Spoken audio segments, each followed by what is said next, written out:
Pourquoi bakimaki? Parce qu'il s'est rendu compte que tout ce problème. Bake oluka famille na ndenge na bango et comme négociable bakundi nanu mutu na bango o bango babomi dans un premier temps. Alors na ba information oyo to récolter sur place. Yango nga na mituni. Parce que tangu Jimmy akufi idée ya ba mettre nangère na ba sécurité ba yelo kwa liboso ba boto la carte d'accès au Jimmy Azaki nango. Intention déjà za mabi.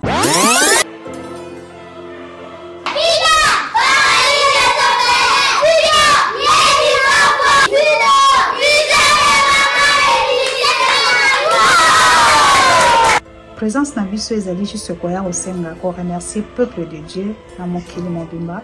Vraiment merci na bandeko nyonso oyo ba porta Ophelina vida na mitema na bango. Alors na boyete ka kopesa merci. Moko na moko a contribuer ki pona bana oyo bazonga classe vraiment nzamba lola continuer ko pambola bino. Atuzana Ophelina vida jardin d'Eden.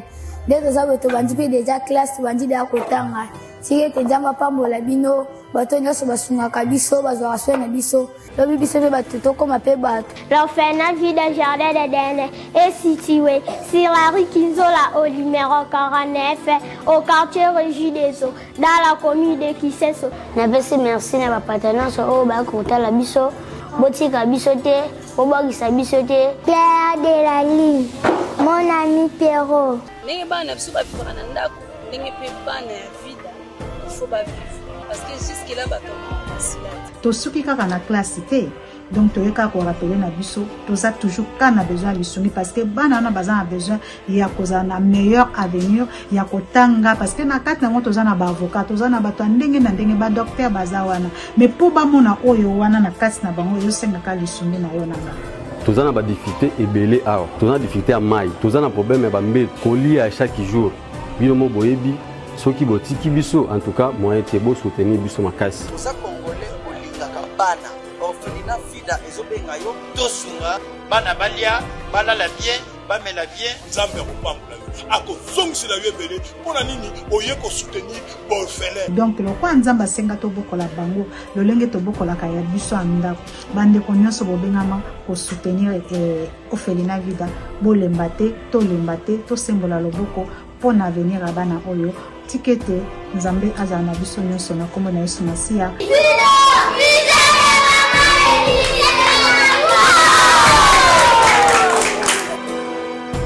Vous êtes sur Top Media TV.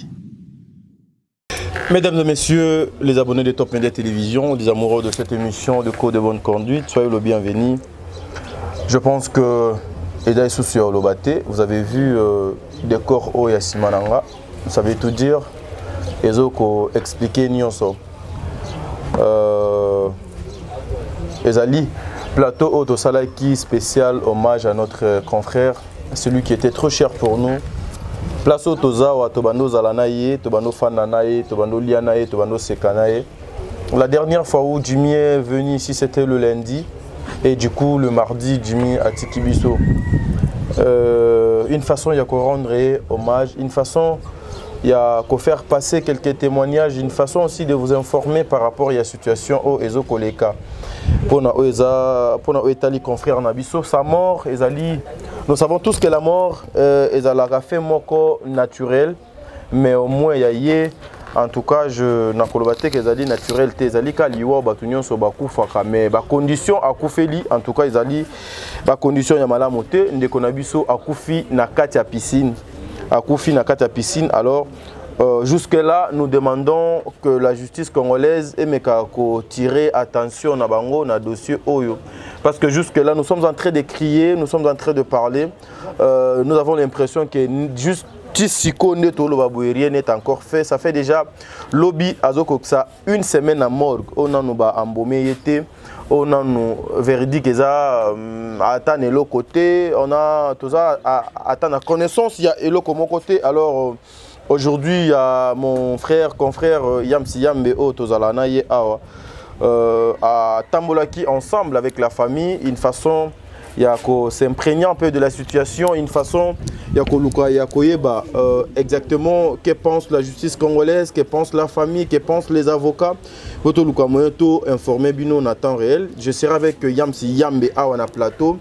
Une façon, il y a Kosala Moussala Oyo ensemble, une façon de vous informer, une façon, il y a faire comprendre Bino, la réalité, Ndengenini, Ezo Koleka. Voilà, Yamsi Yambe Akozalananga. Ah, mais vous savez que cette émission, nous avons l'habitude ici de faire le promotion. Il y a Maman Nabiso, Basala Moussala, il y a théâtre, Bino Nyonso, Boyebaki Jimmy, Bino Oyo, Boyebaki Jimmy Te, ceux qui ont mon vidéo Oyo, to informer Bino que nous sommes éprouvés, nous avons perdu l'un des soldats. Il y a un film déjà disponible dans Maman Bellevue Télévision, na Combo il y a représentant. Représentant, ezali projet il y a Maman Bellevue Oyo. Elle a encore pensé naba élu Yamboka, elle a encore pensé na makambo ebele, elle a encore pensé na batu o bakoki ko représenter nous le petit peuple face na politique, face na ba makambo ebele. Alors en tout cas, comprenez, je ne saurais pas dédicacer le gens, mais je peux jamais vous oublier. Tous on a nos extraits, il y a série puis on se retrouve tout justement après na côté la bino Yamsi Yambe. Merci. Navandi makanti elinga. La situation trop vivre et à malamute. On a une députation. On a postulé. Un politicien, jamais comme maman, na buzoba papa mosola loin nani na politicien. Bien on lukate. Mais franchement, par exemple, nana gonflé, qui aura télémi à défendre Mboka. Mboka est bongato et bongate. Bana Funa viva! Viva! Bana ya Funa viva! Viva! Qui pensait que moi ça qui capone la maternité, moi ça qui capone pona et que kotanga ya moi c'est ça capone en scène ça bana ba devoir.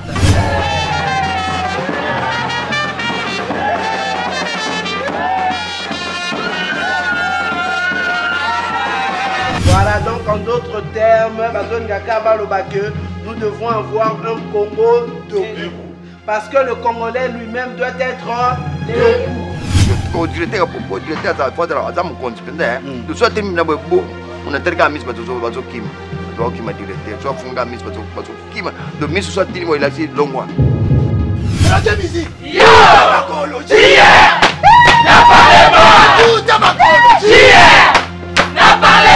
Pendant que vous là, kuna na parlement tant que bato ba chaki on esika wana pour que vous représenter ba mère ni le banda ko ke ko ba makamu na bango parce que yo là avola le lobby pour la lite mais ceux qui vont voter ngai wifi est commis au fait wifi est commis pas biso nyos ba comment le balo ngana mkolo na balo popa bino baloba baloba nangana bala na za mkolo pouvoir na pousse sous 10 ans. Nana bala yo to na ko masiplier non que pour famille no eloba.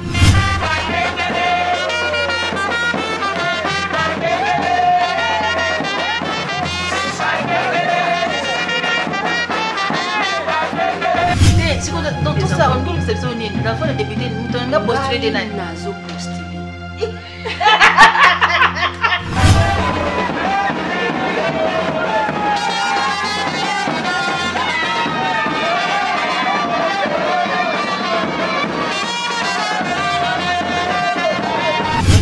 à Paris, mais problème t'es pas moi ça ça fleur fleur bah rosa ça va rosette et Fanny mais même le gars là-bas là le canal c'est son d'autres. Et quel est ton projet pour accompagner maman Milo? Mon projet d'accompagnement c'est avec ces restaurants des guerres, des stylistes que le monde est une façon oubliable par rapport à façade du mort. Merci.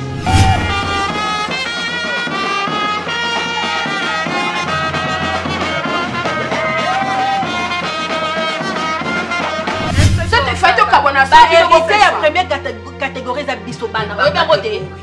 Catégorie est bébé. Madame.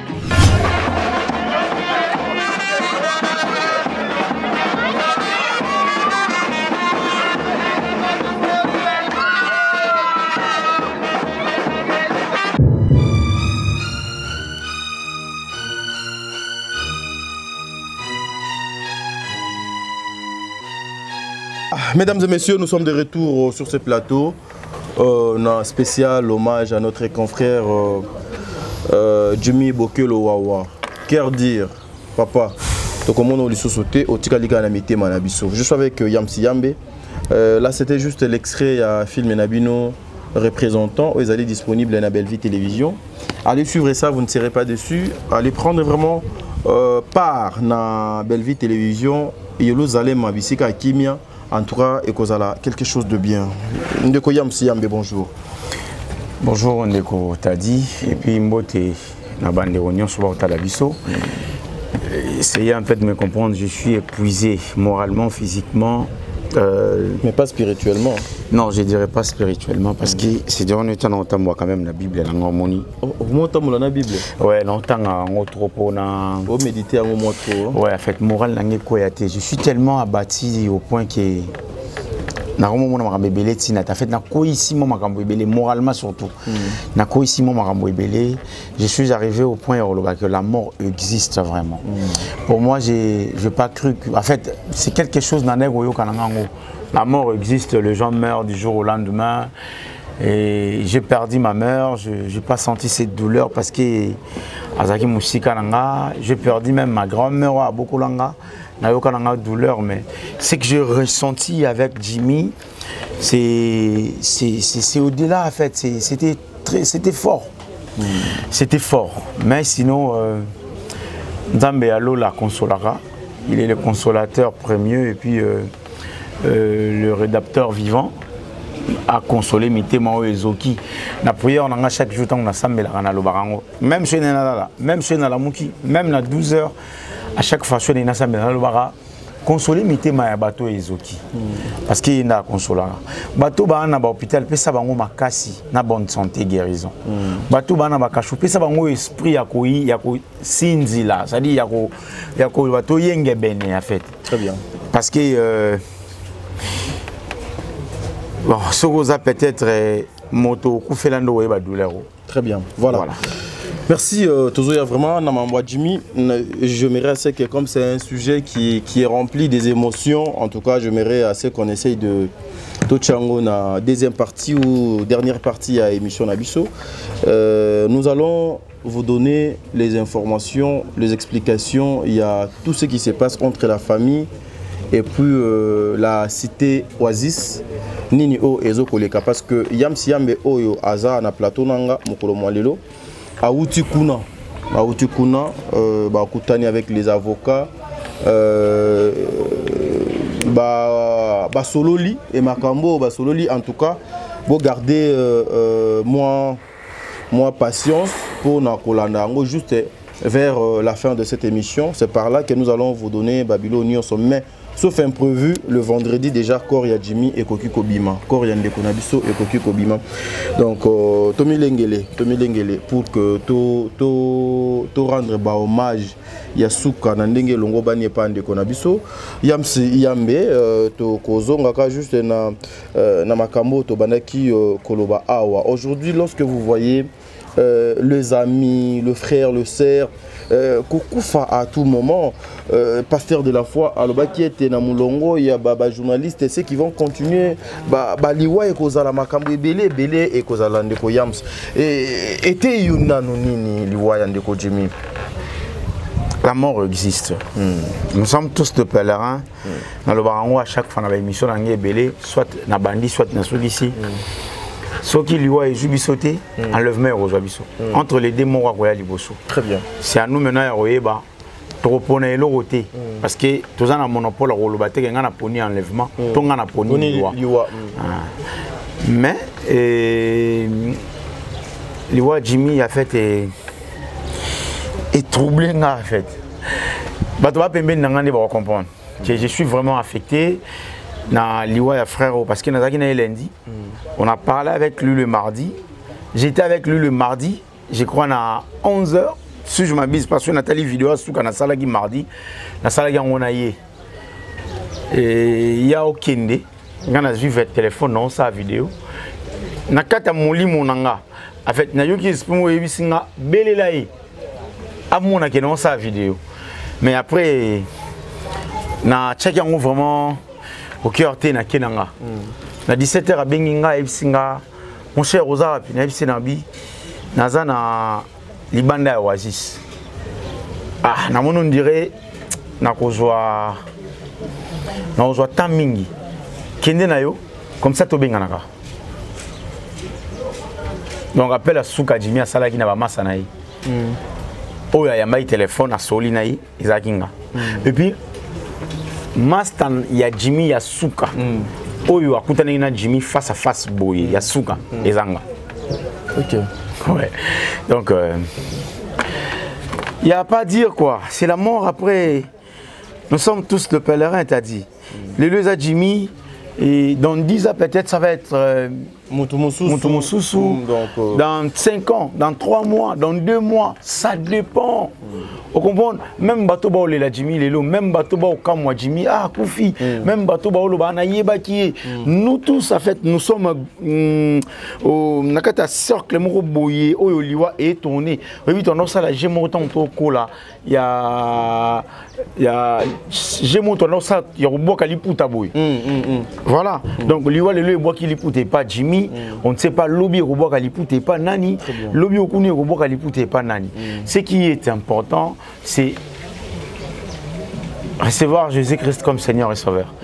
Parce que tu évites liwa soge yé les Jimmy lobby kozwa nani, peut-être kozwa penga, peut-être kozwa peyo, peut-être kozwa pe caméraman, peut-être kozwa pe qui que ce soit, toki mango nulle part.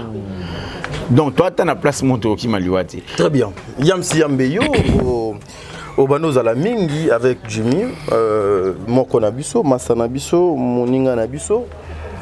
Est-ce que des fois aussi Jimmy, lorsque Bobana Kyobima, elle voulait beaucoup plus kokota ba piscine, ba maille pour aller se laver? Parce que dans mon idée, les lotos aka na Jimmy awa. Bon, oui, Jimmy a un langage mo na ebisanga chaque fois tondo zanayi, izaleka ya ngana okende. C'est donné en fait c'est 3 en fait c'est 1 mois, c'est 4 semaines en fait. 4 semaines successives on a besanga ya ngana odenda kalati. Ngana odenda kalati, ngana okende. Ngana okende. Langage on a utilisé plus yangwana. Après jour na kutana na ye na Oasis abimisi passeport na poche. Abimisi passeport abisinga ya.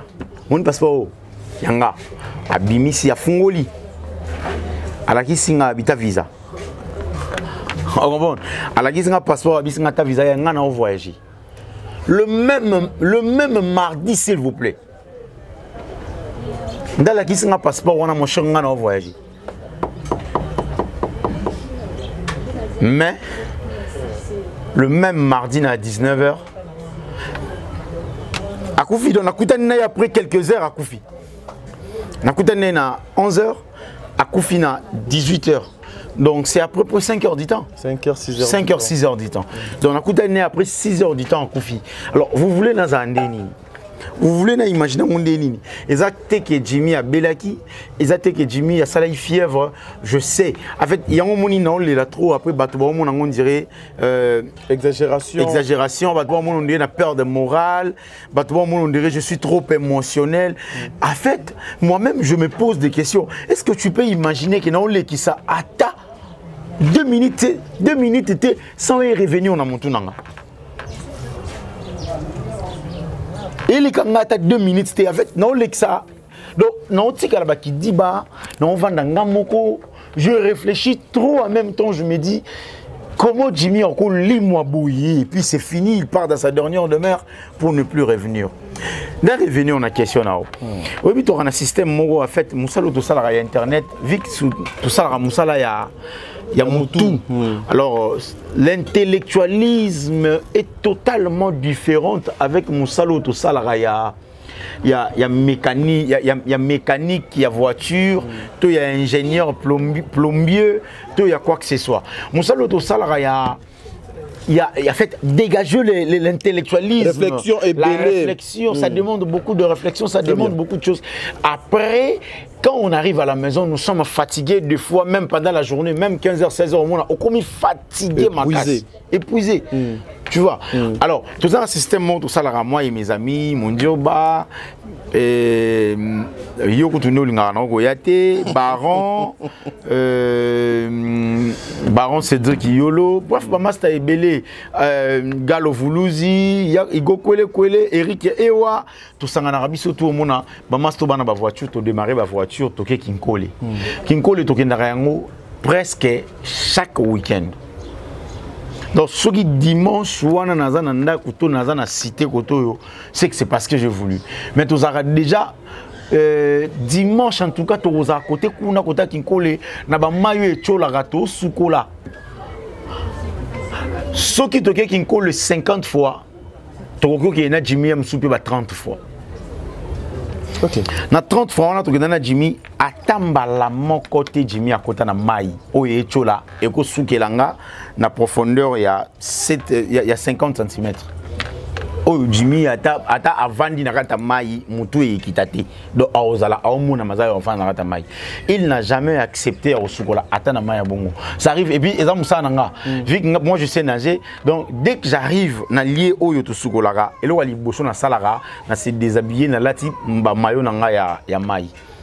Na les lunettes nanga ba sous-marin na lati ngai wana do eloko ali boso na saka soto komi na mai yangwana mais Jimmy ayaka toujours bon chic bon genre ayena ba sapato na ye ayenda lati na propre azawana ye azala roi gardien na biso abomba ba téléphone bilamba machin et bien na bizarre ku rassure toi kozana nga parce que ngai et ça moi pas si na naturel parce que na yebi vraiment qu'on nager ya kato sukola te mon cher nga bloro yo nga kota ba maiti na eza ku piscine te mai chola moi naturellement na kota ba maiti ba piscine j'aime pas mais na kamwe Jimmy avec ya lundi et lundi fallait toi que le day ya maman Dina na voilà ensemble et ya lundi ya yebi singa lobby Yams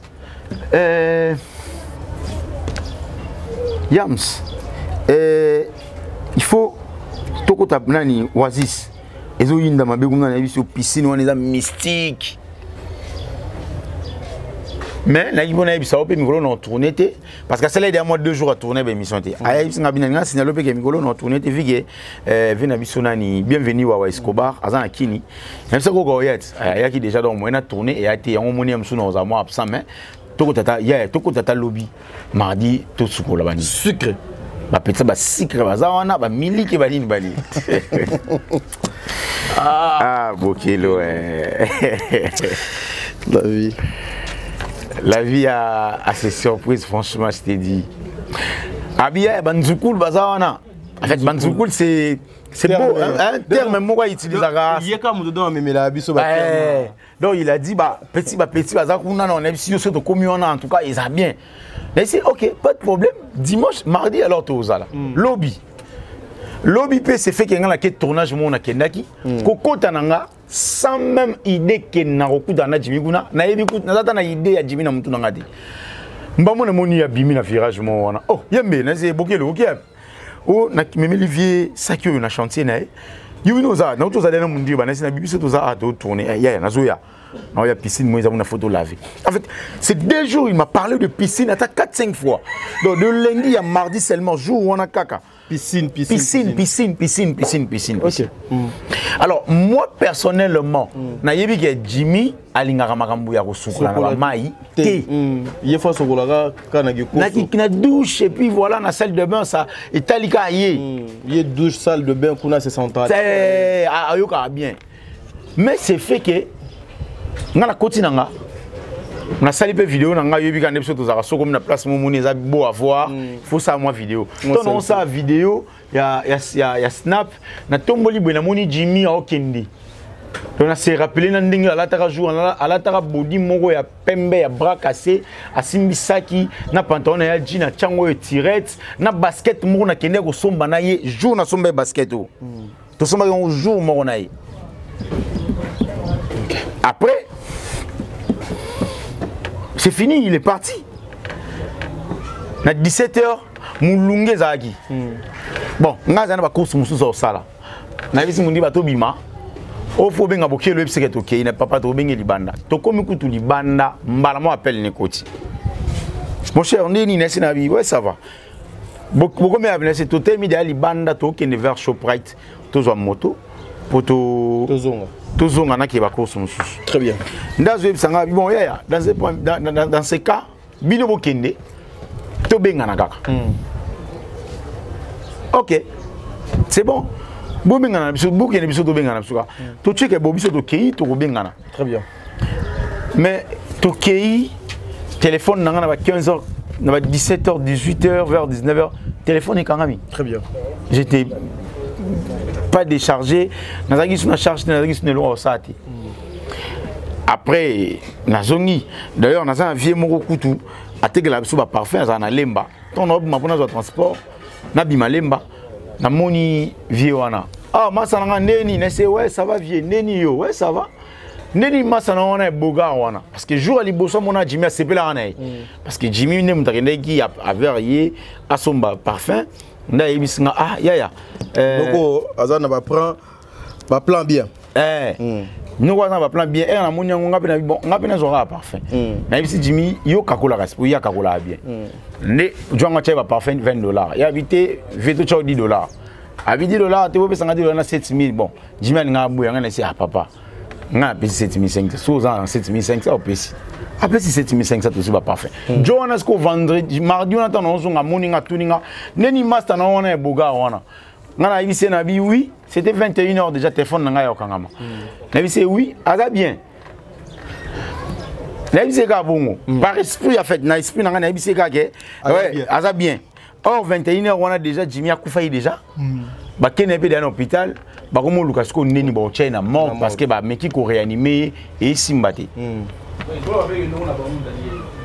après ngai na bimi ko bima na bimi wana et en fait na komi na ndaku ko koma na komi na ndaku téléphone na charge na fungoli laptop na ngana na ju téléphone na tina charge alors na un système swele ina na charge téléphone mode d'avion pour na charger en rapide en tout cas bato ba benga ngana butu ba biki bazo ngati c'est fait que baninde ko ba benga ebelé vers 23h 22h j'ai eu pas mal de appels mais j'étais pas connecté j'étais pas chargé na va ngana la ngana butu le matin vers 5h du matin naoki porte ebet agressivement yams surtout qui n'a pongi rapidement on a fongoli porte devant moi mon Dieu baolé là Jimmy Akoufi en fait j'étais sans froid sans émotion j'étais pâle en fait nabi na tuni Jimmy wapi au bokelo na zui téléphone nanga na fungoli yango c'est à ce moment là je réalisais que Jimmy Akoufi na bandi komona sikoyo ba appel à bato koti na ba photo ya Jimmy bandi kota na téléphone nanga. C'est à ce moment là que j'ai confirmé que notre frère il est parti. Né et yo yaki goyawana au démarrer voiture tout comme pas na bango la maman était inconsolable et surtout quand elle m'a vu elle était vraiment inconsolable en tout cas la pauvre femme et inconsolable en fait. Jimmy Akei, moi je dirais que la mort n'arrête pas l'amour. Ouais. Je me manque déjà mon frère de là où tu es. Je me manque et puis tu es conscient. Malheureusement qu'il n'y a pas la conscience de là où tu es. Mais dis-toi qu'il y a quelqu'un qui tenait vraiment à toi. En fait, mon petit Jimmy, dans les souvenirs on est belé. On comprend mon cher. Il y a un épisode ici maman. Maman m'a dit que la maman chérie moi si en fait Jimmy pas bounganga na mutu dans une année 2 ans ou 3 ans c'est difficile parce que vous imaginez même Gino na lata ina soma on jour mon Jimmy lunette na lati ya na soma on jour mon Jimmy parfait na zan nango na nzoto na soma yango nzela moko na Jimmy jour ya fête il y a décor il m'a accompagné ngati na ba boutique ya ke na somba bilo parce que moi je suis pas trop en fait trop na ba nga somba bilo msuka na ba ligne il m'a mis nga kuna bisinga ya kota awa osobui kota awa osobui kota ti même na polo mo noir na la taka na fête il y a décor ezaki ya Jimmy mta sombaki mais le quoi nga za na souci na la ta polo noir azio nga bisinga zwa la takas voilà donc c'est tellement compliqué. La mort a frappé autrement. On ne peut rien. C'est tellement compliqué, alors des fois je dois perdre moi le contrôle, mais comme nous avons Dieu, nous devons maintenir. C'est pas facile, hein. Mais bon, il est parti. Pour nous, les autres, la vie continue. Seul Dieu sait. Voilà. Oui, puis, Nazaki na jour en haut, mardi, mercredi. Nous avons un service qui fait rendre service mon cocktail, il y a service traiteur, il y a mariage civil, il y a un 7e mari. Nous avons un peu de bon, nous avons déjà avec mardi dans le programme.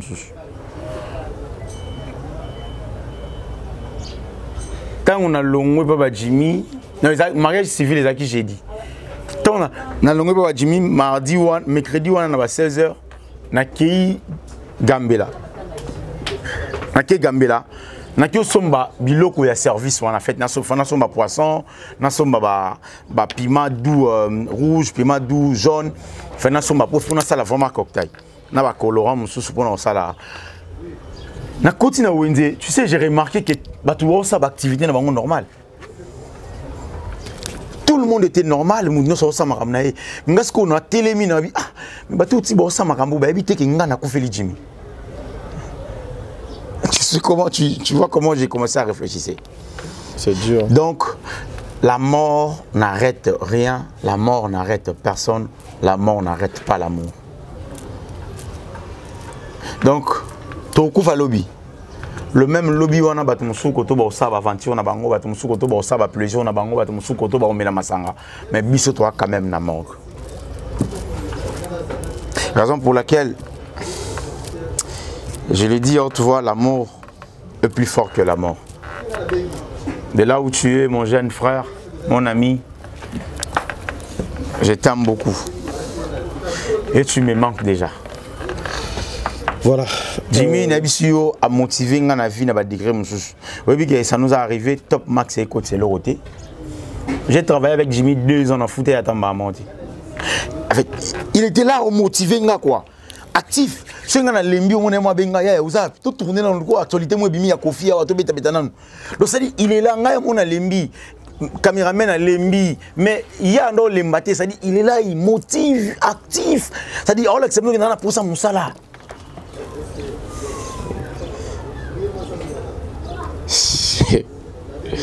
Ah Bokilo. J'ai perdu un frère mon cher. J'ai perdu un ami. Au-delà de nos divergences, j'ai perdu quelqu'un de bon. Oh ouais. J'ai perdu quelqu'un de bon. Voilà. Mesdames et messieurs, en tout cas, nous sommes en train de continuer avec cette émission. Notre ami, frère Jimmy Bokelo, qui nous a laissé depuis le mardi. Déjà, Lélo, toi, on a 6e jour, demain, c'est 7e jour, na mort. Après, dernières informations, Jimmy n'a pas été. Mais Yamsi Yambe, sa mort. Il y a Liliwa, il y a piscine. Alors, nous savons tous que le dossier, il y a Baliwa, c'est l'État qui nuance et les caca en conformité, en convivence, en collaboration avec l'État. Jusque-là, qu'est-ce que la famille pense pour na liwa yande konabango au baki kokuta akufi na kati ya piscine? T'as dit, nous sommes totalement différents avec nos familles, avec nos... Avec Montana place où il y a outils. Hein? Et famille Abadjimi Baza abattu et puis Baza inconsolable. Papa Jimmy a Koufa, Jimmy a orphelin de père. Azana maman na bango, Aza en vie, autobenga maman maraîchère. Elle se bat la pauvre dame pour na roboko là-bas na moi eloko a teki koto a sali koto a simbi koto yo. Molo petit à petit aujourd'hui, Jimmy il est ce qu'il est mais il n'y a pas si Ezali. Quand j'apprends que Jimmy a côté na mai na piscine wana ya Oasis, on nous informe déjà que Jimmy a la 3e personne. Moi, je confirme pas, mais on nous informe quand même que Jimmy est la troisième personne à couper la piscine à Oasis. On nous informe, là, c'est même pas informé. Piscine de 20 mètres sur 10. Piscine olympique. Premier niveau, dans 1 mètre 30, 1 mètre 30, quelque chose comme ça. Comment on côté la piscine à Bongo et puis 20 mètres de longueur. Deuxième niveau, ils sont déjà au-delà de 2 mètres. Jimmy ne mesurait pas 2 mètres. Donc, déjà dans la piscine, et ça la rabouille. Et dans la piscine, ils ont un escalier. Et la piscine, ils ont glissant en fait. Une fois au télémil, ce qu'on glissé, au couille, na profondeur, il y a 2 mètres de profondeur. Alors, dis-toi, moi, je ne suis pas 2 mètres de longueur. Sur la télémil, la place, il y a 2 mètres de profondeur. Est-ce qu'il y a un non, on a été normal, on a été. Alors, il y a aussi déjà à partir il y a ceux qui ont glissé boye, qui sont à 2 mètres. Au kende mbala moko. Si la profondeur on a place ces alliés, on nous informe que profondeur on a 7 mètres de profondeur parce que c'est une piscine olympique. 20 mètres de largeur et puis 10 mètres de longueur. 20 mètres de longueur et puis 10 mètres de largeur. 20 longueur, 10 largeur. C'est quel genre de piscine? Et puis, chose étonnante, piscine, il y a mon bongo, bazali, na maître nageur disponible.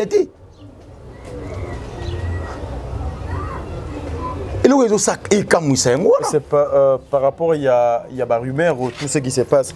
Lorsque Jimmy est arrivé, la piscine, parce que moi je sais que piscine, il y a une porte avant d'entrer là-bas. Si, exactement. L'accès, surtout ceux qui ont accès, tu peux pas y accéder, tu peux pas entrer. Est-ce que Jimmy, lorsqu'il est entré, par rapport, il y a des rumeurs,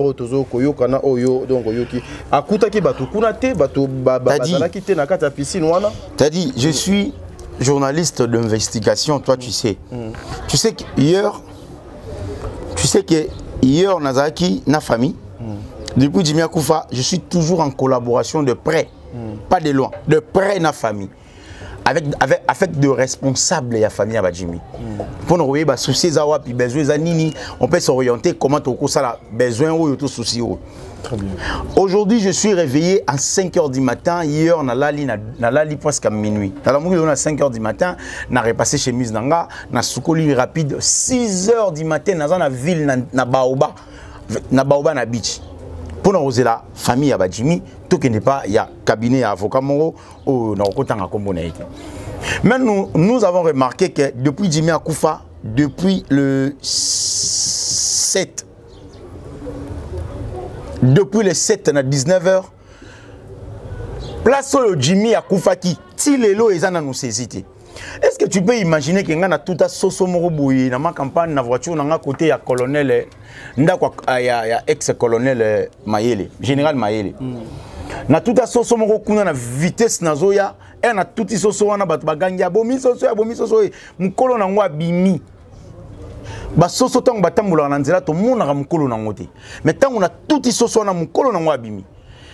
Elle singa papa, déjà tout y est. Mais ils ont signé mon mabe. Ça la symbole. Bon, nous sommes dans la carte poche. Bimisa boakanasi. Soit tu peux signer dans ma boko. Na côté ici ma boko na poche, je me suis retrouvé avec un bio de 500 francs. Na zui, na pesi mama na. Abi na zui parce que ngande na za mukolo soso. Kende na.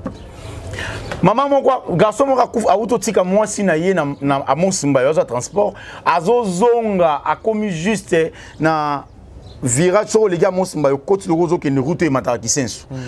Singapour route no pas ba voisin et côté no pas ba voisin wa. Garçon on a mbule betagi aniati Singapour a kufi na Singapour côté na lopango oyo.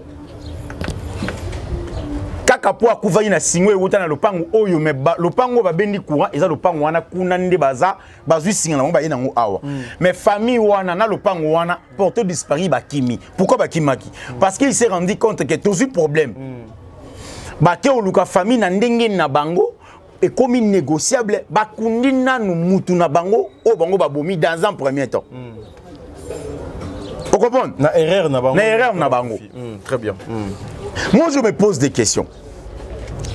Il y a cas mort d'homme na kati ya entreprise moko privée parce que Oasis ils allaient entreprise privée ya moto o biso to yebi comme on a été mais to yebi piscine eza ya moto privé l'entreprise eza privée déjà l'entreprise so eza privée eza na ba RCSM nango ezali na assurance nango eza na makambo nango ebele tu vois Jimmy a dindi na mai toye ba RT en fait mais famille na yé parce que Jimmy a résident résident na cité Oasis très bien comment ça résident kuna oncle na bango bienvenue wawa Escobar azwa espace kuna oyo awuta ki Londres azovanda kuna azui appartement oyo azovanda kuna lokola aza kovanda kuna c'est fait que Jimmy Lokola neveu naye aye pas oncle naye non c'est de honnête non osana yo donc obligatoirement il pas commis na commis parmi les gens qui habitaient la cité ça dire commis parmi bateau baza logé na kata cité tu vois azui carte d'accès parce que pour accéder à la piscine il faut avoir la carte parce que piscine ezali piscine mais ils a clôturé oui. Pour éviter des accidents voilà moto soit voiture machin donc bref pour nous sécuriser pour quoi sécuriser il fallait qui ezala bongo ezala na carte moko eza lokola accès ça dit na zui yango sori na ye na lekisi yango na porte ya piscine porte fungwami na zui accès au kota très bien soit soki nazali na accepter bato ba uti libanda bazwaka mbongo na bango ba yeko futa po ba sukola selon les informations que y a aussi des gens ba yaka po ba sukola na kati kuna ya piscine ba yaka sukola ndenge nini afuti mbongo na ye ba sécurité to ba maître nageur ba yeli accès ba fungole li ya koti très bien vous comprenez Jimmy azaki na carte wana à koti na piscine selon les informations oyo tozu sur place donc la investigation azalaki na maître nageur moko maître nageur wana semblerait-il que bazalaki na Jimmy déjà dimanche yé mutupe kaka abandaki ko surveiller parmi ba maître nageur au bazalaki ko surveiller piscine dimanche où Jimmy azali na piscine yé bazalaki OK mais c'est fait que le mardi ayaki pe asimbi pe Jimmy alakisi ebe nanjia zo simba garde fou ezaka libanda wana en fait ba sécurité ezaka libanda ma benda sécurité wana pour muta noyer ta simbango azo simbango asimbi pe Jimmy azo nanger likwa maboko na ye ba kei ba beti tour à liboso na tour ami balé ye atiki Jimmy mais na kati ya mutu ya maître nageur ayeba ke mutu yo ayebo nanger te yango na ola kisaye donc déjà pose à la sûr que mutu ayebi maïté lokwa yo za maître nageur ndenga ndeko l'accès wana il faut veiller sur il est arrivé même à combien de niveau atiki bena Jimmy Yemoko ata la soki azan expérience accompagner que mutu na kotiki Yemoko te pour azan expérience te soki na tiki et ça problème voilà à comme la maille mais qu'est-ce qui a fait que maître nageur a la tête en Jimmy akufi c'est ça ici la question ebele ezomitunana bato mususu kana banalise babio peut-être salari crise na kata mai yango akufi bato mususu babi peut-être est-ce que bato bazala kité nous tous on se pose des questions soki bato bazala ki na kati ya mai déjà Jimmy tangazo mela mai bato bainga ba remarquer mais déjà mutu so mela mai il faut avoir nos potana n'est-ce pas bon ko potana ya mutu zo mela mai na piscine na ko potana ya mutu zo mela mai na rivière eza différent OK ko potana ya mutu zo mela mai na rivière ezalaga aobima aozonga ko bima ko zonga neza mbonge vague ya mai o eza ezoleka ndezo binisa ebongo parce qu'il a perdu l'équilibre aza na makolo place au chat mais na mayo ezo chola te o etelemi muta dindaka nde na semba mo akomela mai na se donc ya bunda na likolo ana supporter ana lo moko simba te o bunda na nana très bien OK et puis piscine ezaki moulai 20 mètres de longueur. Admettons que bino boana 2 mètres de la piscine. Muto azo dinda aza peut-être parce que 20 mètres de longueur il faut calculer awatina mabayana. Alors admettons que biso toza na kata piscine. Moto muso aza kuna odinda kuna toyo kandeni. Moi, je me pose. Il fallait qu'il surveille. Moi, je me pose des questions. Monier na 40e niveau. Jimmy, Bakouti na 40e niveau. C'est ça que nous voulons. C'est que bien qu'il y a beaucoup de personnes au Bazo Kobanga, Bazo éviter pour nous témoigner. Parce que jusque-là, on cherche vraiment des informations fiables pour chercher à informer que tout le monde puisse être d'accord dans Makambo, Tozo Koloba. Bakouti na 40e niveau, Jimmy Bokelo Wawa. C'est ça le problème aussi. Oncle na bango bienvenue Wawana, frère na yemo wa Nelka. Déjà na katanda ko bana opexé ko kende piscine te. Mais ya bimé na ndenge na yake quand même piscine. C'est fait qu'il y a na trousse ne mo atambola na ngo ezali na passeport na ezali na carte d'accès ya piscine, ezali na makamebe na kati. Ba yé juste na piscine, ils ont remarqué ça qui y a Jimmy yango wana na bilamba na ye. Wana bandeko ya Jimmy. OK. Babandi kobelela bazui accès à kokota na kati ya piscine ndenini parce que à peine il y a une fille oyope aye okota na kati ya piscine pour asukola bango batunye babi bomoni jeune garçon moko até omoni jeune garçon moko até habité na moni été à répondre bango té en tout cas ngana esiko na moni mutu té mbala moko a se plonger na kati ya mai tango a se plonger na kati ya mai kuna na se ya mai. Donc, espace il y a 2 mètres, na place où il y a télémaki, à plonger dans maille. Donc, sous-entend déjà qu'il y a déjà profondeur, il y a 2 mètres et demi. Tant que dindi, nde ayoki mutu nase, nde abimi rapide na kobanga, abimi mutu na kata maille. Oh là. Mais pendant tout ce temps, mutu moko a remarqué. Chose grave, place où on a épée la lumière. Selon les informations en tout cas. Place où on a piscine, lumière est par gauche, droite, ils ont éclairé maille. Mais ce jour-là, il n'y avait pas de l'éclairage. Oh, le jour où on a éclairage, ils allaient été. Parce que s'il y avait l'éclairage, bateau bazali na ba montagne na ba 5e niveau, 6e niveau, bah il y a la possibilité à komona ke et le komoka noir et ça na se ya mai. Mais vu qu'il n'y avait pas l'éclairage, il n'y avait pas d'éclairage, bateau bazali qui pétait, moi-même bateau likolo ba mona pe, exacté. Oh là. Mais c'est quelle imprudence, il n'y a pas de courant, vous êtes dans le noir, au Ibima était au côté, Nakatia Maï pour qu'il ne sokola. C'est quoi? Donc moi jusque là en tout cas je comprends pas parce que ça l'Iwamo vous a tellement compliqué et voilà pourquoi nous demandons à la justice congolaise il y a qu'à tirer attention à la situation oyo. On ne peut pas exciter la justice de faire Makambo par rapport à la volonté Nabiso, mais nous savons tous que justice il y a Mbokoyo et Zokosala Moussala Nango, il y a eu mort d'homme na piscine, il y a société Mokoboye. Jusque là, nous sommes na 6e jour, il n'y a aucun signe, aucune idée sur la mort de Yandeko Oyo.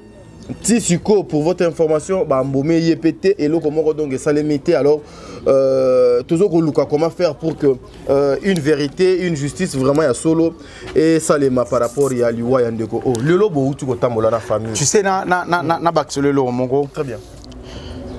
En fait, na moto, il n'y a pas l'influence. Na moto, il n'y a pas de.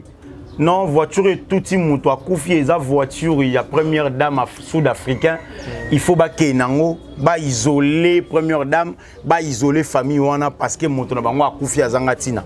Mon a confié à Zangatina Zarate. Tout le monde est important de dire. Mon tonnion soliboso en Zambé à Zanatina. Ce qui bande qu'on a biso, ochana mutu na bango, que moto a confié.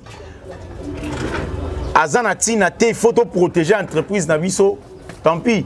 Parce qu'aujourd'hui, c'est peut-être Jimmy.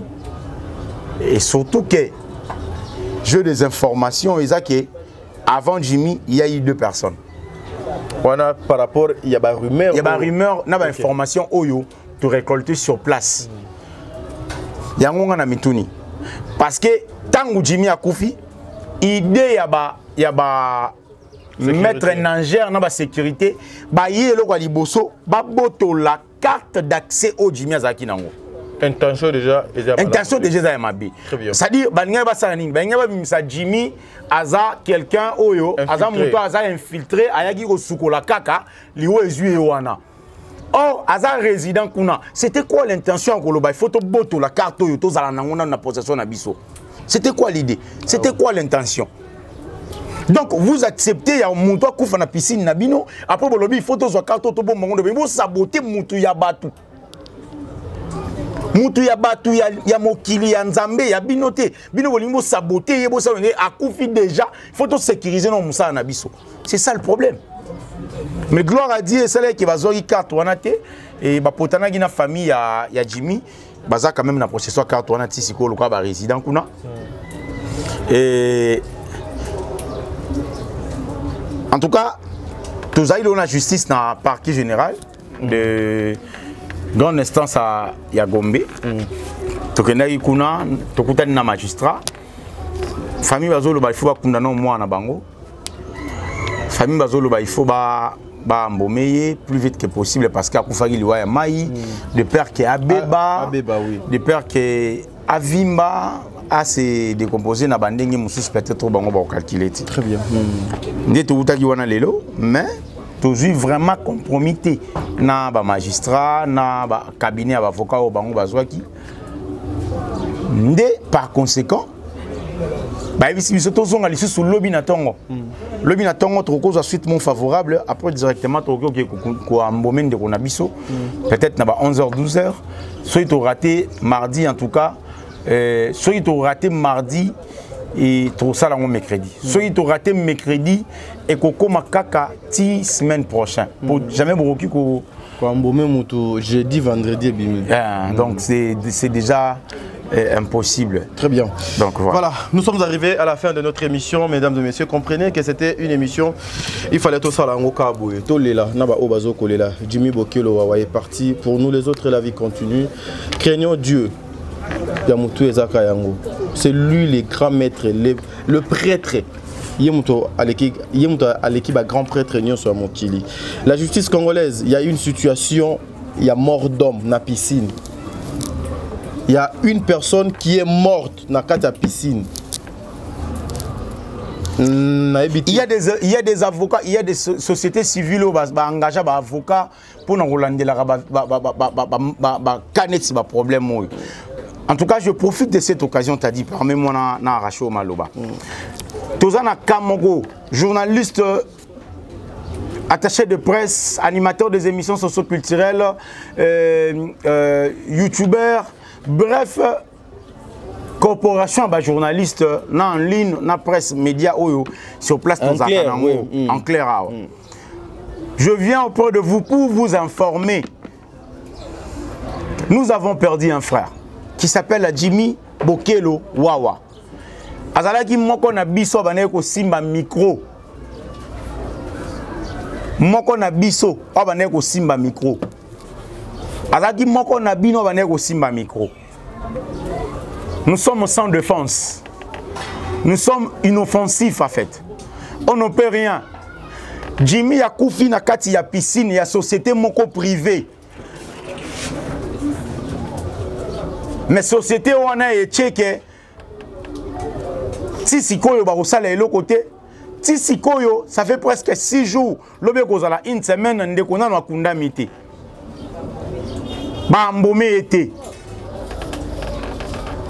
Voilà, juste vous informer que journalistes tenons-nous main dans la main pour soutenir affaire Oyo parce que et ça biso passi nous sommes de la presse, l'un de nous a tombé na piscine mongo boye akufi liwa ezuye na piscine parce que dindaki na kata mai bato ko sauver bazala kité ndeko azui liwa na piscine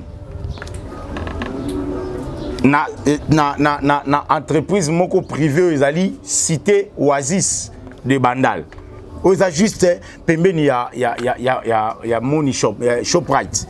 Donc voilà, merci beaucoup. Merci beaucoup.